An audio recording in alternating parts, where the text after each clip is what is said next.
How did elves become part of Christmas? Elves are meant to be supporting players in the story of Christmas, but you know, in the 21st century, they've kinda stolen the show. Santa's helpers now star in hit movies, decorate our ugly holiday sweaters, and, honestly, spy on us from our shelves. Unlike Santa Claus, also known as Saint Nicholas, elves don't really have early analogs in Christianity. So, how did these industrious sprites come to be associated with Christmas? Naughty and nice. If you don't picture tiny toy makers at the North Pole when you talk about elves, you might think of woodland creatures from European fairy tales. The English word elf actually comes from the Alfar in ancient Norse mythology. These folkloric figures predate the Christmas characters by several hundred years. Though the Alfar are often cited as history's first elves, they were pretty different from the magical fellows we know today. They didn't build shoes or toys while wearing pointy hats. Nordic elves weren't even necessarily short. The alternative name for Alfar was Huldufolk, or Hidden Folk, and they were believed to occupy the unseen realm between worlds.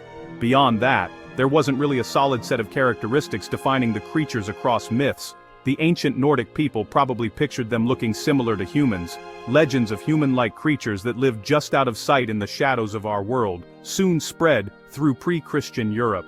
In Scotland, there were brownies, tiny beings that would either do your chores or, well, make your house messier, depending on their mood. German kobolds similarly alternated between being helpful and impish, as did Swedish tomt. A literary legend. In The Elves and the Shoemaker, the Brothers Grimm paint these stereotypically mischievous creatures in a positive light. The fairy tale from 1812 follows a poor cobbler struggling to finish his work before Christmas. His business is saved by altruistic elves, who visit his shop at night and make his shoes for him while he sleeps. Though Santa Claus doesn't make an appearance, this story may be the first depiction in pop culture of elves in a workshop during the holiday season.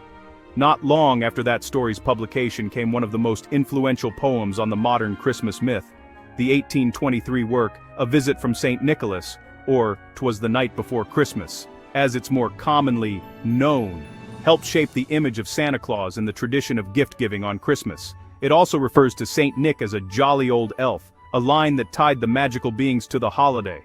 More than 30 years later, Little Women author Louisa May Alcott wrote a short story collection titled Christmas Elves.